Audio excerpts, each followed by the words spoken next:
Nossos cérebros estão adaptados a uma vida diferente desta que estamos vivendo. Nossos cérebros estão organizados como parte de um organismo social, adaptados para um estilo de vida da era paleolítica, caçando e coletando, vivendo talvez em sociedades baseadas em agricultura. E então, o que aconteceu é que o nosso meio ambiente, nossas culturas, com tecnologia, indústria, comunicações, e todas essas coisas estão criando um mundo em que o nosso cérebro não se encaixa muito bem.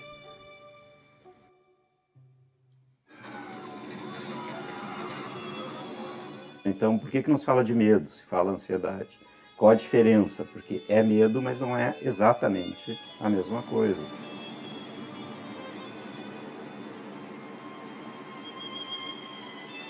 A gente vê que estar na Terra já é um processo de desconexão. Quando a gente, porque o princípio da filosofia védica é todo mundo saiu de um lugar só, né? Todo mundo saiu do mesmo lugar, todos os seres saíram do mesmo lugar.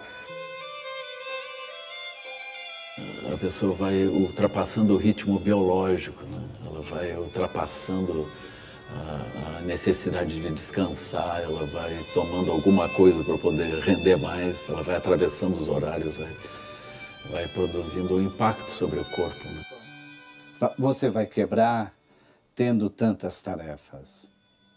Você vai adoecer. A gente fica tentando ser o cara, né? E de tanto tentar ser o cara, a gente acaba esquecendo de ser a gente, né?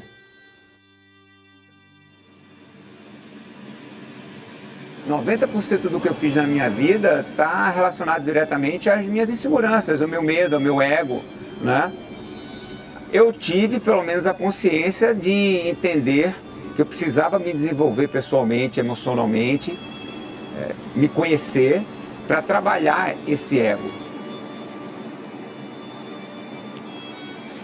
Porque eu acordava e dizia, bom dia, mãe. Minha mãe trazia todinho, prontinho. A gente cresce e quer, bom dia, mundo. Só que o mundo não traz o todinho. E aí dá um desespero que vem cá, eu grito e o mundo não traz todinho. Uma geração que acha que o mundo vai te reconhecer porque você acha que merece. O mundo é porque você faz, não porque você acha que você é.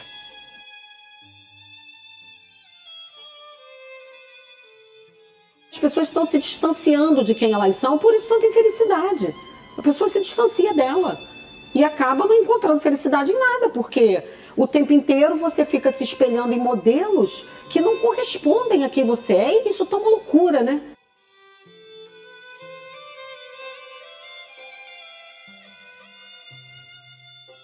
A ideia de fazer esse documentário veio porque buscar uma vida mais leve sempre foi algo muito importante para mim. Durante mais de 30 anos eu enfrentei ansiedade, depressão, até o momento que eu tive uma forte crise de pânico muito intensa, lá pelos meus 35 anos, que me levou para o hospital. E no hospital, tomando um calmante na veia, eu me vi numa encruzilhada. Ou eu acabava com o meu sofrimento emocional ou com a minha própria vida.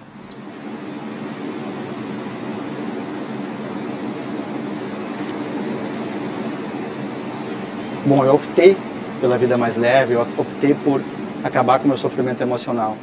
E nessa caminhada eu entrei num profundo processo de autoconhecimento. Estudei psicologia, neurociência, comportamento humano, bem-estar, felicidade. Li livros, participei de workshops, enfim, fiz tudo o que estava ao meu alcance. E nessa caminhada, muita gente me inspirou e me apoiou. E algumas dessas pessoas eu consegui trazer aqui para o documentário. Entre elas, o meu psiquiatra, um psicólogo PhD que escreveu um livro que me impactou muito, com quem eu fui falar lá nos Estados Unidos. Uma neurocientista que também é surfista, um surfista de onda grande que mais parece um filósofo, um palhaço que já me fez chorar, um escritor, um lama budista, especialistas em felicidade e bem-estar. Eu tomei o cuidado de trazer visões diferentes, porque essas visões ampliaram também o meu olhar e acho que podem fazer o mesmo por quem está buscando um maior bem-estar emocional. Entender o que é ansiedade e quais são as possíveis causas foi muito importante para mim. Foi um primeiro grande passo para eu lidar com a minha ansiedade, e acho que isso pode ajudar muito quem está buscando uma vida mais leve, quem está buscando o bem-estar emocional.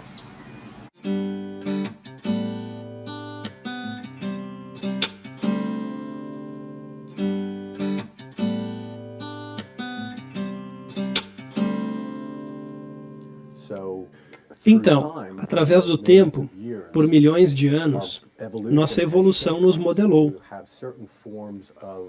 para certas formas de lidar com o medo, a ansiedade, com informações, com as inter-relações. E algumas dessas coisas mudaram. Agora vivemos em um ambiente para o qual não estamos ajustados. Então, em termos de uma pandemia mundial de saúde mental, eu não enxergo dessa maneira. Eu realmente acho que a evolução do nosso mundo anda mais rápido que a evolução dos nossos cérebros. E então, o que você vê na sociedade são as pessoas tentando compensar estes descompassos evolutivos, atrasos e desencaixes. É isso que eu penso. E especificamente nessa área, nós temos um circuito de medo. Nossa amígdala, nosso lóbulo frontal, nosso sistema nervoso autônomo. Nós temos essas adaptações ao medo. E nós compartilhamos ela em grande parte de pequenos mamíferos. A partir da evolução de ratos e camundongos, animais que sobreviveram à extinção dos dinossauros. E nós temos um circuito de medo muito semelhante ao deles. Mas eles não têm córtex, pelo menos eles não têm boa parte do córtex. Eles não têm cultura, não têm tecnologia. Então, a maneira como os roedores vivem hoje é muito mais adaptada ao ambiente deles. Nós temos uma região do cérebro chamada amígdala que costuma ser recrutada em situações em que vivemos situações emocionais intensas, né? Pessoas com uma maior ansiedade, né, podem ter essa região da amígdala mais ativada, uma situação de medo ou estresse também, né? Partindo dessa ideia de que a ansiedade, nesse sentido que a gente está falando, é medo, o medo é a emoção número 1, no sentido de que é a emoção de proteção da sobrevivência. Tá? Às vezes ela é acionada de alguma forma equivocada, mas a função primária é proteção da sobrevivência. Então, o que eu quero dizer com ser número 1? É que como a sobrevivência é a questão número 1, quando ela é acionada fortemente, todas as outras emoções e todos os outros cenários ficam empurrados para segundo ou terceiro plano. Tá? Então, qualquer outra coisa que tivesse em jogo, a sobrevivência é primeiro, depois as qualidades do viver, né? Assim, então, só para exemplificar com uma situação comum, né? Quando é acionado o medo fortemente, por exemplo, a excitação sexual, se vai, né? Qualquer pessoa que esteja excitada sexualmente, se ela sente uma ameaça à vida, aquilo instantaneamente some, né? Se isso é um estado crônico que está na vida da pessoa, pode refletir numa disfunção sexual. Mas o que está em jogo é que, assim, não tem cabimento, é como se houvesse uma lógica interna, assim, não tem cabimento eu ficar apreciando uma obra de arte quando o prédio está pegando fogo. Né? Humanos, por outro lado, costumam ficar ansiosos por conta de muitas coisas. Coisas reais, coisas imaginadas. Então, nosso sistema primitivo é sobrecarregado por essa desconexão cultural. Quando você pensa evolutivamente na sobrevivência daquele que melhor se adapta, mais adaptado não significa mais forte. Adaptado significa mais adequado ao ambiente.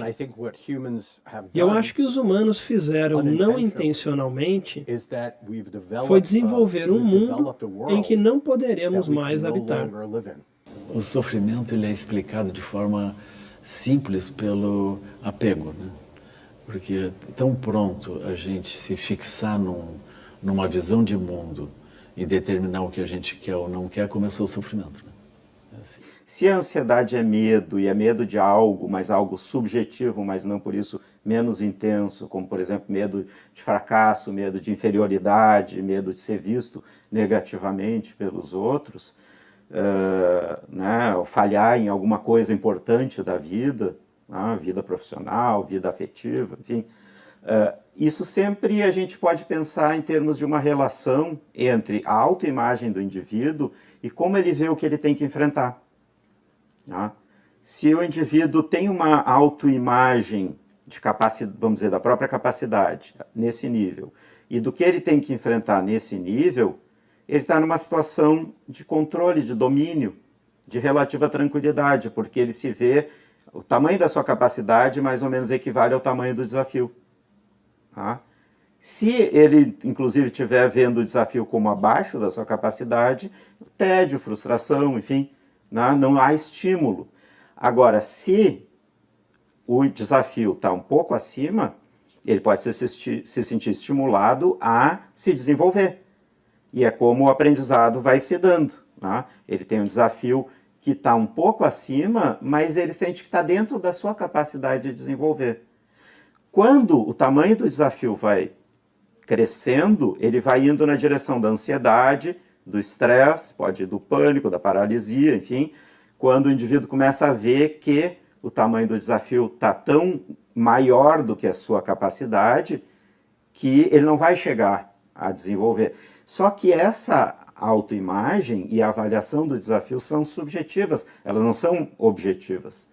Então, se o indivíduo traz consigo, das suas experiências, uma autoimagem que não acredita muito nas suas capacidades de realizar as coisas, ele pode estar numa situação real que é de equilíbrio entre a capacidade e o desafio, mas ele pode se ver assim.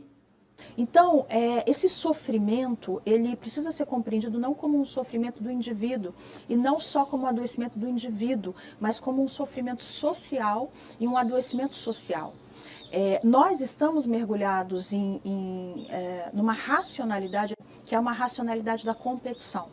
Eu estou num campo de competição e eu não tenho mais a questão da conexão social. Falando isso, obviamente, não de mim e de quem assiste, mas falando de média comportamental, de sociedade.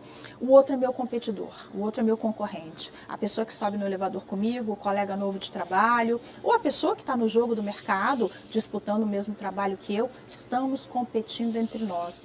Então, é uma doença coletiva e que não pode ser tratada apenas do ponto de vista do autocuidado. A identidade econômica produz um estresse o tempo todo, porque nós estamos sempre competindo, né? E não há nem limite para cima, né? Mas limite para baixo há. Se a gente não se cuidar, a gente vai ter problemas, né? Então a pessoa, por exemplo, vai relaxar, vai fazer yoga, agora eu vou respirar. Como respirar, pessoal? Agora, se tu estivesse fazendo isso, estivesse estudando aquilo, tu poderia atingir um outro patamar. Tu está perdendo teu tempo. Então, nós vamos perdendo a nossa capacidade. Assim, né? Esse processo não alimenta açúcar, por exemplo. Ele não alimenta esse bem-estar. O bem-estar é quase como se fosse uma perda de tempo. Isso tem gerado nas pessoas um esgotamento incessante. Ou seja, cada vez mais as pessoas acabam tentando produzir alguém ou algo que efetivamente não corresponde a seus limites, às suas peculiaridades humanas. Por quê? Porque ela acaba fazendo um espelhamento no que ela observa no outro.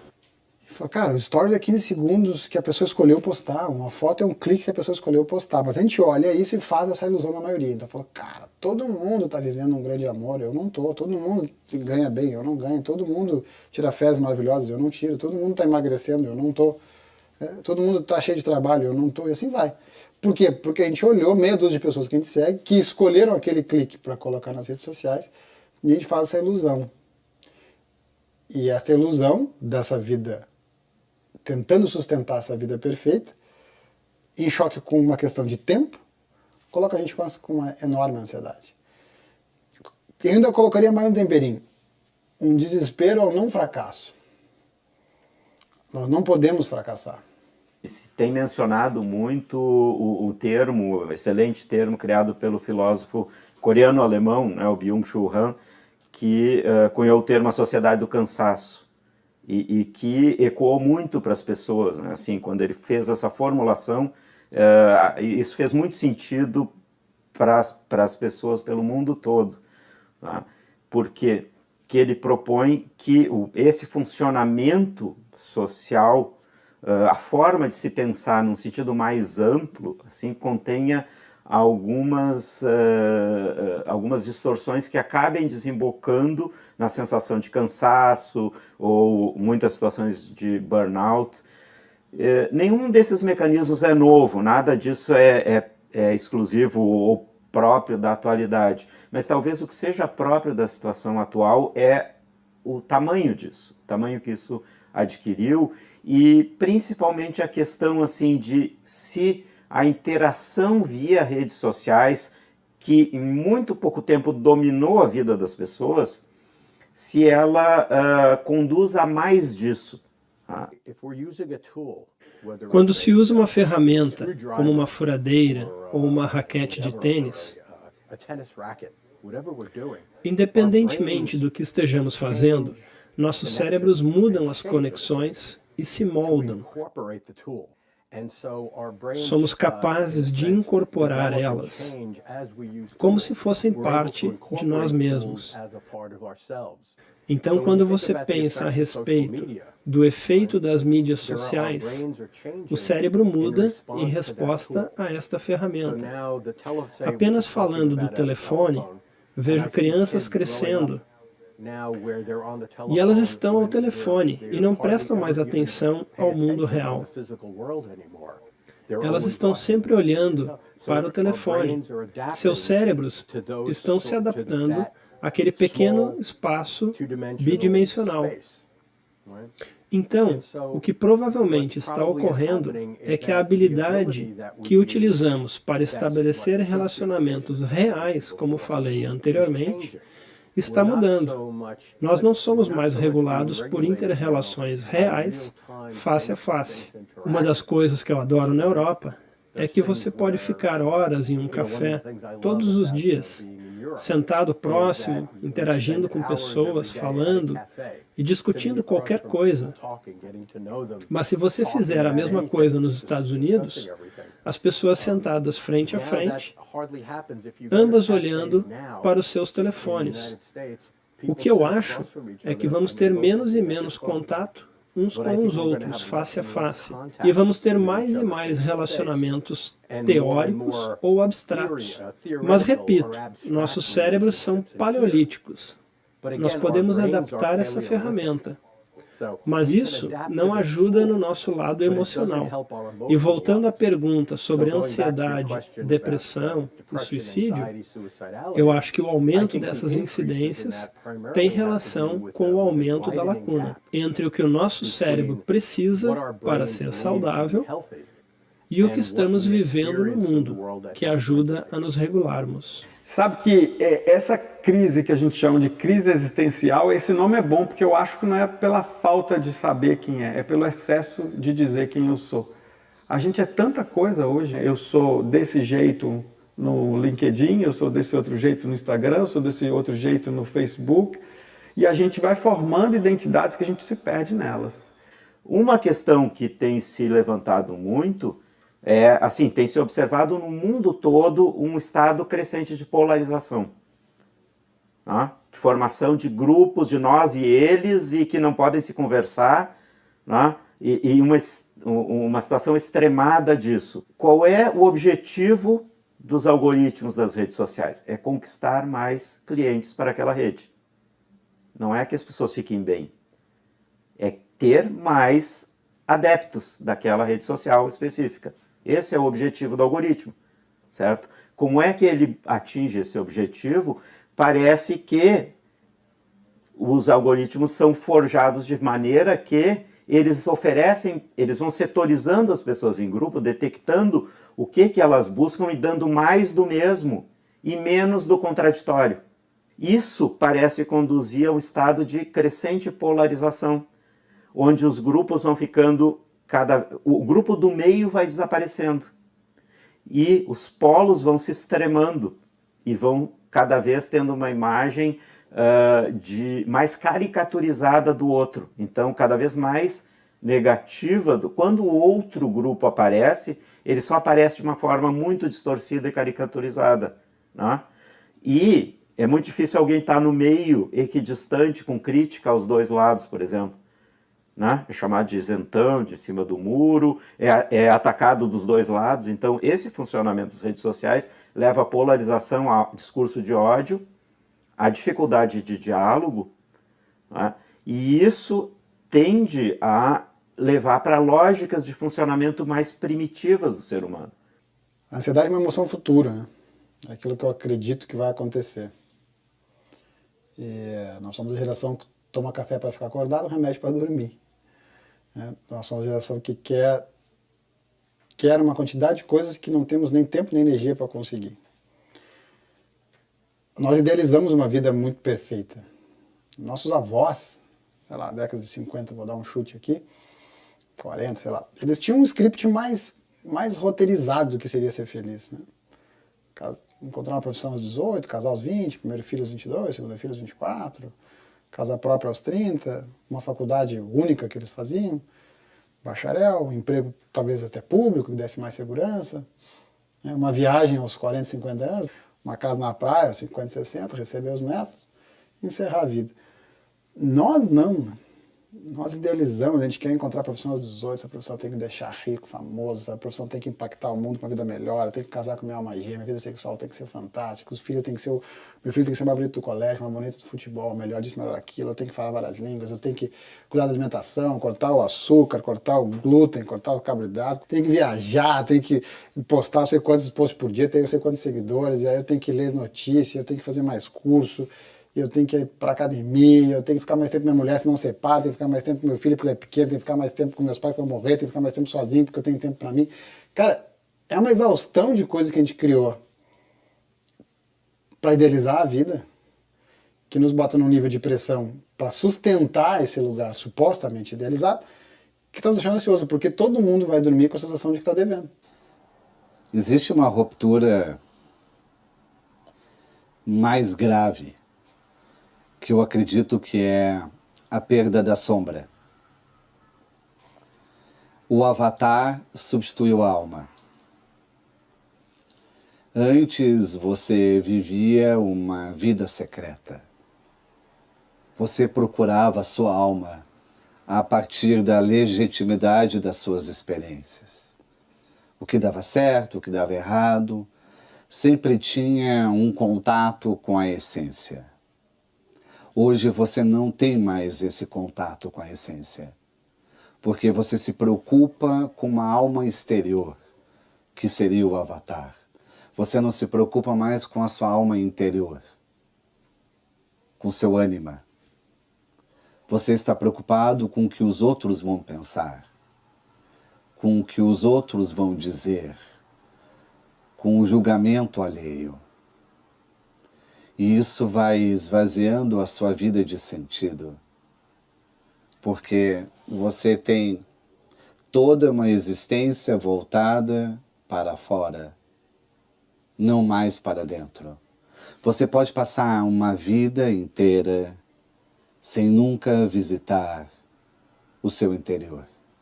Nos últimos 20 anos, nós tivemos muitos ganhos vindos da psicologia para a compreensão da felicidade humana. E tivemos também ganhos de outra área do conhecimento, que são as neurociências. Então, o que as neurociências trouxeram para a gente foi, observando como o organismo funciona, como o sistema nervoso funciona, aprendizados. Um dos pontos importantes que nós temos é a compreensão, sim, a aceitação de que o sistema nervoso ele é muito mais sensível, ele se sensibiliza muito mais com os estímulos negativos. O Rick Hanson, que é psicólogo e neurocientista, vai falar, ele usa uma metáfora que é o cérebro velcro para o negativo e teflon para o positivo, que é aquela camada refratária da panela. Então ele gruda muito mais no que é negativo. Claro, a gente fala assim, média comportamental. Algumas pessoas serão ainda mais e outras pessoas serão um pouco menos. Mas a média populacional, na verdade, vai ser mais ou menos assim. E para que serve isso? Né? Antes que a gente fique muito revoltado com o sistema nervoso e ache que é um defeito de fábrica, serve para proteger a vida. Então, a função do sistema nervoso, até o momento, não sei o que faremos daqui em diante, não é nos fazer felizes. E o nosso cérebro, ele é o nosso mecanismo, o cérebro é burro. Na verdade, o nosso cérebro é burro, porque ele não quer que você seja feliz. Porque o cérebro é feito, é uma máquina feita para que você sobreviva. Esse filme não tem a pretensão de trazer fórmulas prontas, até porque eu não acredito em fórmula. Eu acho que essa caminhada é de cada indivíduo. E o que funcionou para mim não é exatamente o que vai funcionar para as outras pessoas. A gente sabe que existem sim técnicas comprovadamente eficazes para a gente lidar com as nossas emoções, para a gente lidar com a ansiedade. Ter acesso a essas técnicas fez muita diferença na minha vida. Eu tenho uma ideia, cara, de pilar. 3 pilares para mim: saúde, relações amorosas e trabalho. Nunca inverter essa ordem. Eu demorei para ter nesta ordem desse jeito. Não foi assim. Já me ferrei muito para chegar nessa conclusão. Mas saúde. Cara, se não tiver saúde, nada que eu conquiste na vida eu vou conseguir usufruir. Então, sem saúde, cara. Então, número 1. E quando eu falo aqui de saúde, falo de alimentação, falo de atividade física, sim. Mas falo de também tudo aquilo que me tira a saúde. Tem relações que nos tiram saúde. Tem relações que nos tiram saúde, inclusive de pessoas que supostamente a gente ama. Mas nos tiram saúde. Eu preciso me afastar. Então saúde é no sentido completo. O que é saúde? O que me deixa saudável? Tem hábitos, que às vezes pode ser para um cara lá deitar na rede. Para outro pode ser ler um livro. Mas são hábitos que me dão saúde. Então eu não estou falando somente da parte óbvia da saúde. No sentido amplo. Segundo, relacionamentos amorosos. Amor. Cara, é aqui, velho. Eu tive a oportunidade de trabalhar com pacientes terminais. Faz alguns anos no hospital em Porto Alegre. E no fim da vida, ninguém está preocupado que não virou CEO. Que não comprou a casa na praia. E o terceiro, também importante, mas eu boto em terceiro, que é trabalho. Trabalho no sentido de produção. O que eu produzo? O que eu produzo para essa humanidade? O que justifica o dinheiro que eu ganho? O que me faz crescer? Querer ser uma pessoa melhor? Trabalho. O que me traz honra? Trabalho. Então, saúde, relações amorosas e trabalho. Quando a gente fala de propósito, o que o propósito tem de tão potente na experiência humana? O propósito fala daquilo que eu faço para além de mim. Né, que me atende, mas atende outras pessoas, uma pessoa, atende o meio ambiente, aquilo que tem significado além de mim. Por que ele é tão potente? Porque ele faz com que você pertença a algo maior. Faz com que você saia da sensação de isolamento, de desassossego, de desamparo. E aí quando eu me conecto a algo maior, eu encontro um lugar de conforto. O que aprendemos é que quanto maior a atenção que a criança tem, mais robusto seu cérebro se torna. Eles aprendem mais, estão mais aptos a encarar mudanças, eu poderia dizer resilientes.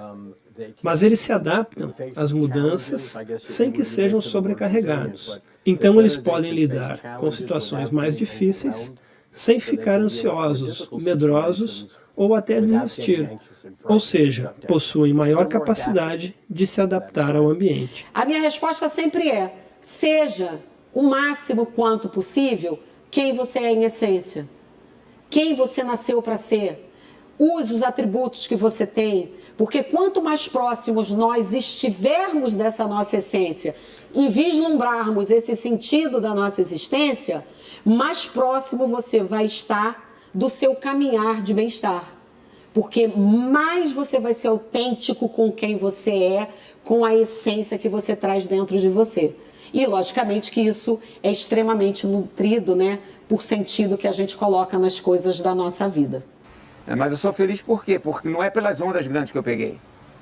Não é pelo meu sucesso profissional. Eu sou feliz porque eu me conheço. Porque dentro desse processo, que é um processo desafiador, porque a vida é um desafio mesmo, né? eu consegui estar perto da minha essência. E não ir atrás da tendência, né? Porque a tendência, todo mundo fica aí, qual é a tendência? Qual é a cor da moda? O que é que está certo ou errado agora? E para mim é muito mais que isso, né? Para mim é você se conhecer e dentro desse conhecimento trabalhar para que você promova um ambiente de emoções que esteja coerente com os valores universais. Porque se estiver coerente com os valores universais, você vai crescer. Você vai crescer como ser humano. Já existem alguns estudos mostrando, por exemplo, que praticar meditação pode ajudar a reduzir a atividade da amígdala, né? E talvez por isso que a prática meditativa ela pode ser utilizada para nos ajudar a reduzir a ansiedade. Com relação à ansiedade e também depressão, eu sempre costumo dizer que é muito importante a gente entender se é uma ansiedade ou uma tristeza do cotidiano ou se realmente é um diagnóstico psiquiátrico, né? Porque se nós estamos com um transtorno mental grave, nós precisamos, não é de meditação naquele momento, nós precisamos de psicólogos, psiquiatras, que são os profissionais que vão poder nos ajudar, nos acolher dentro daquela grande dificuldade e sofrimento. Geralmente, os protocolos que envolvem meditação para transtornos mentais, elas acontecem como prevenção de recaída. Ou seja, depois que a pessoa passa pelo tratamento, ela está em condições de passar por uma intervenção, um tratamento, por exemplo, que envolva a terapia cognitivo-comportamental associada a mindfulness, né, ou outra prática meditativa, para que a pessoa desenvolva habilidades para prevenir recaídas, né, nos quadros, nas crises de transtornos mentais. O Bussunda tinha uma frase maravilhosa que ele falava assim: 70% do Bussunda, para quem não sabe, do Cacete Planeta, um grupo de comediantes dos anos 80, ficou muito tempo na televisão, e ele falava 70% do problema das pessoas desapareceriam se elas aprendessem a conjugar o verbo me fudir. Porque quando você diz o me fudir, você vira a página, você aceita. Enquanto você não aprende a conjugar, você alimenta sentimentos de vingança, sentimentos de humilhação, né, sentimentos de fracasso. Mas quando você fala, basta você que está me assistindo aí, ó, nesse momento, pensa numa coisa que deu errada para tu e fala assim, me fudi, tu vai rir, quando tu falar tu vai rir. Porque quando experimenta tu falar agora, que tu se fudeu no tu ri. Porque imediatamente isso é uma aceitação de uma realidade. Nesse momento você trocou uma crença. Você deixa de se pensar como vítima, imediatamente você quase que se pensa como um herói. No fundo você está falando, sobrevivi. E eu acho interessante, então, trazer essa perspectiva de que a gente vai perder e a aceitação disso que vem a força. Por exemplo, a galera do surf de onda gigante, por exemplo. Os caras que descem onda de 30 metros, o Burley, por exemplo, o Scooby, o Chumbo. Esses caras não são heróis pelos 30 metros que eles descem de onda, eles são heróis porque eles sabem que vão cair. A natureza ela é muito sábia, né? E o ser humano ele é muito prepotente porque ele acha que sabe tudo. Mas se a gente tiver um pouquinho de humildade e a coragem de entregar nossa vida para o universo, né, e todo dia rezar assim como eu faço, e falar assim, universo, o que eu preciso fazer para evoluir? Me mostra o que eu preciso fazer para evoluir. Porque ele é muito mais sábio do que todos nós juntos, né? Só que a gente ainda não trabalhou essa relação tão profundamente a ponto de se deixar conduzir mais pela natureza e pelos ensinamentos da natureza, né? A gente se desconectou da natureza. Se tem uma coisa que funciona com a média populacional, é essa compreensão de que um pouquinho mais de emoções positivas e um sentido de vida favorecem essa experiência. O que a gente não pode dizer é o que é que traz emoção positiva para cada um dos quase 8 bilhões de pessoas no mundo e o que é que tem sentido. Esse é um trabalho interno. Então, esse é o trabalho que cada um precisa abraçar. Mas eu gosto muito da ideia que o Joseph Campbell traz, esse mitologista incrível que é tão atual com a ideia da jornada do herói, por exemplo, que ele vai falar, eu vou parafraseá-lo aqui, vou trazer a minha interpretação do que ele diz, que a felicidade é um trilho. Ele é um trilho que sempre esteve ali. Então, ela é paralela à minha existência. A grande questão é a gente saber subir no trilho. E aí eu vou fazer uma costura muito, com uma licença poética absoluta, o que eu preciso para saber subir no trilho, o que me traz mais emoções positivas e o que tem sentido para mim. Com a consciência de que eu não vou subir e ficar no trilho, eu vou cair. E vou cair assim com uma certa frequência. Mas a grande transformação é que quando a gente aprende a voltar. Eu sei o que me traz emoções positivas, eu sei o que tem sentido, eu constituo novos sentidos, porque os sentidos se esvaziam, e aí eu aprendo a voltar. O que a gente não pode fazer, e eu acho que as pessoas estão um pouco inclinadas em relação a isso, é você se prender a um idealismo de que você não vai viver emocionalmente o que é negativo, as emoções negativas, e não vai vivenciar estados que não são aqueles estados que efetivamente a gente deseja. Então isso a gente nunca vai deixar de vivenciar. E para isso, assim, eu acho que um caminho muito favorecedor é que a gente tenha um nível de aceitação em relação à construção da nossa humanidade. E nós, como humanos, nós somos sim construídos por essas emoções negativas, esse estado emocional que pode ser negativo, mas também pelo estado emocional positivo. Mas esse aspecto de desfrutar e poder desenvolver um sabor diante das coisas, ele é melhor expresso através das 5 sabedorias na perspectiva do budismo, né? Então ela começa com a sabedoria do espelho, que é algo que pode ser utilizado diretamente no cotidiano. Em qualquer lugar que a pessoa estiver, ela pode fazer isso. E é uma garantia de mesmo no mundo condicionado, no mundo competitivo, é uma garantia que a pessoa vai melhorar muito a sua condição. Que é a capacidade de entender o outro no mundo do outro, né? Então isso, o olho da pessoa começa a brilhar imediatamente. Quando a pessoa está operando apenas dentro da sua própria vida, ela vai entristecendo. Mas quando ela é capaz de ver o outro no mundo do outro, tem um brilho. A gente pode fazer com qualquer pessoa. Assim, né? Às vezes as pessoas reclamam dos chefes, né? Aí eu digo, vai lá e olha no olho, no fundo do olho do chefe. Tenta entender ele no lugar dele, né? Aí imediatamente vai surgir uma capacidade de entendimento, as palavras vão fazer sentido. Mas quando nós falamos dentro do nosso mundo e o outro escuta aquelas mesmas palavras dentro do mundo dele e os mundos não se tocam, aí nós vamos ter um problema que a gente não sabe de onde que vem. Então a sabedoria da igualdade para nós significaria assim, eu entendo o outro. Quando eu entendo o outro, entendo o contexto dele, eu tenho uma natural aspiração de oferecer o que seria bom para ele. E se eu consigo oferecer e ele fica bem, eu me sinto super bem. Então, isso é a base da riqueza e da satisfação, porque eu não tenho mais satisfação só comigo. Eu tenho satisfação olhando que as plantas estão crescendo, que os rios estão fluindo, que as pessoas estão bem. Não é uma coisa assim, bom, eu estou bem, eu estou fluindo. Não é isso. Tu olha, tu te alegra com as diferentes coisas. Tu não precisa ser possuidor daquilo, não precisa ter propriedade daquilo, mas tu te alegra, né? O mundo está muito louco. A gente vê assim o número de pessoas enfrentando depressão, ansiedade, burnout só crescendo. O número de suicídios é alarmante. Eu já tive nesse lugar, né? Como eu comentei no começo do documentário. E ter uma vida mais leve, né? Essa pergunta sempre me moveu. O que eu faço para ter uma vida mais leve?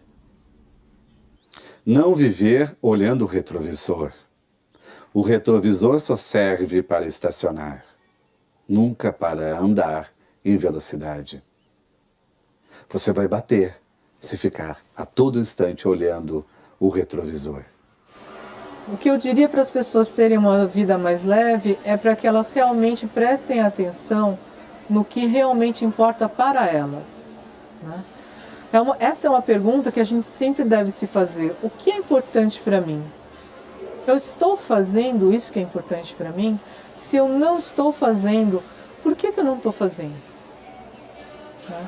Então, simplesmente, né, conseguir responder e agir de acordo com o que me importa, pode fazer uma mudança incrível, né? Uma mudança transformadora em nossas vidas. A minha recomendação seria: desconfie de si mesmo.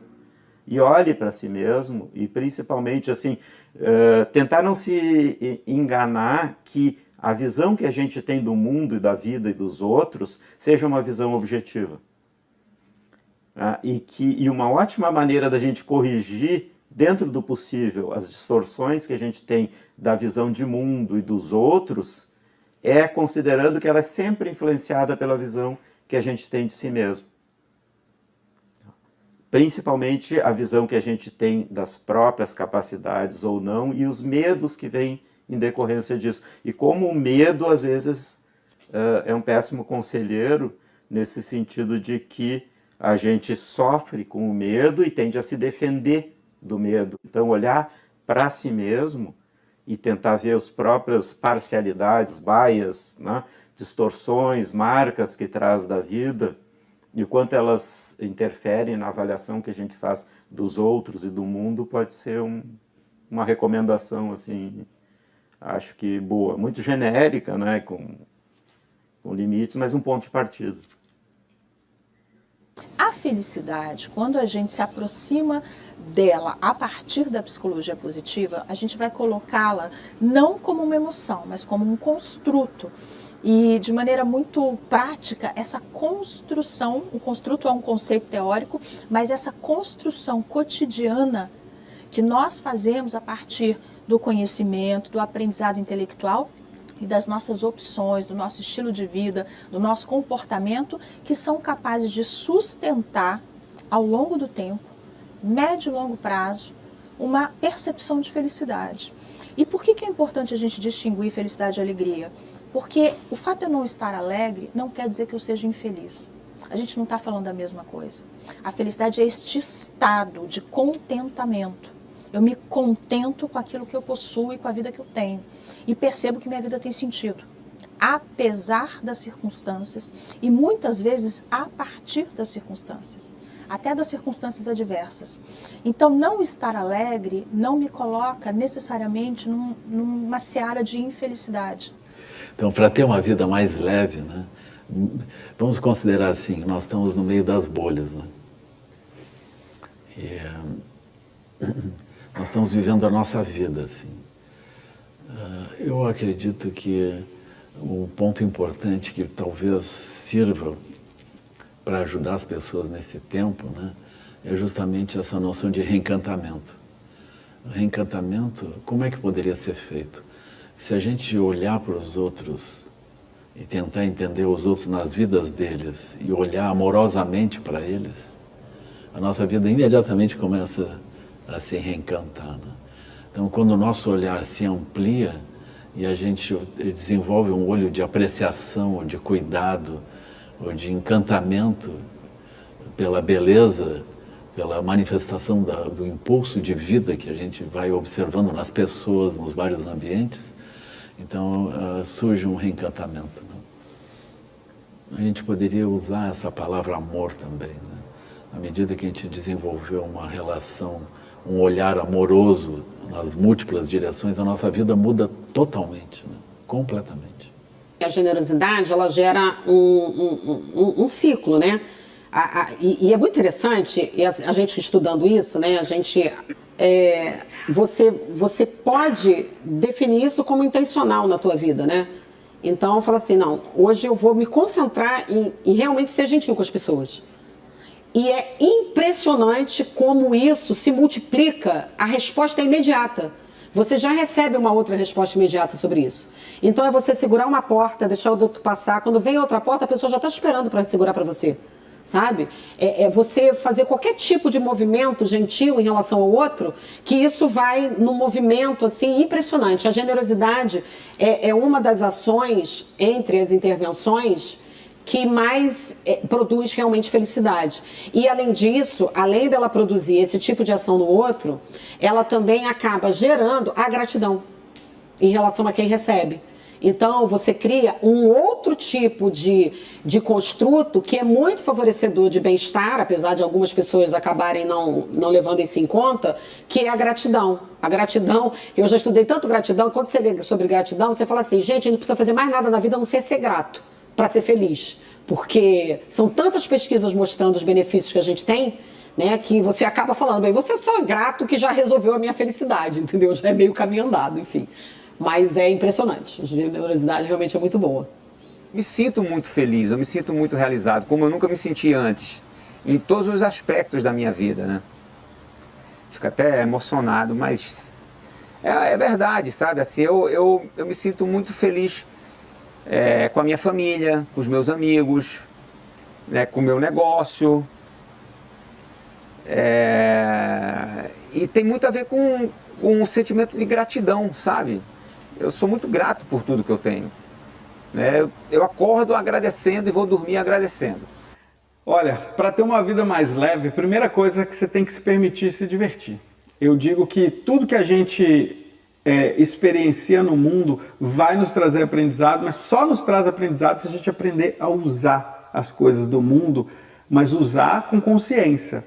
A gente aprende quando a gente vai no psicólogo ou no psiquiatra e fica elaborando aquele tanto de coisa, né? A gente aprende quando a gente conversa com uma pessoa, mas de novo, e eu vou repetir isso, e isso está sendo repetido no yoga, no Ayurveda o tempo todo, a gente só aprende no estado presente. Então, a gente precisa presentificar as nossas ações e se jogar, e permitir aprender, e não ter medo de errar. E quando errar, entender que isso também é aprendizado. Existe uma curva muito interessante de olhar que é, eu faço uma ação. Geralmente a gente faz a ação esperando o resultado, né? Então, a minha expectativa gera uma ação que eu quero um resultado positivo. Se eu tenho resultado positivo, eu sei como minha ação vai ter que ser feita para repetir o positivo. Se der negativo, eu sei como eu tenho que fazer a ação para não dar mais negativo. Mas a gente está sempre no mundo fazendo novas ações que a gente não tem parâmetro para saber se vai dar certo ou errado o tempo inteiro. E se a gente entrar para essas ações já pensando no resultado final? Qual que é o resultado final? Aprendizado. Então faz todas as suas ações que você quer fazer com responsabilidade ética, óbvio, faça todas as ações entendendo que no final você vai ter aprendizado. Pronto, você sai da dicotomia deu certo e deu errado. Sempre vai dar certo. Pode doer, pode não doer, mas sempre vai ser aprendizado. E o aprendizado salva a humanidade. Para mim é isso. A sociedade moderna, através da internet e das redes sociais, não para de trabalhar nunca. Nós estamos sempre disponíveis, estamos sempre olhando o telefone. A maioria das pessoas checa seu celular a cada 2 minutos ou algo parecido com isso. Não lembro dos dados exatos da pesquisa.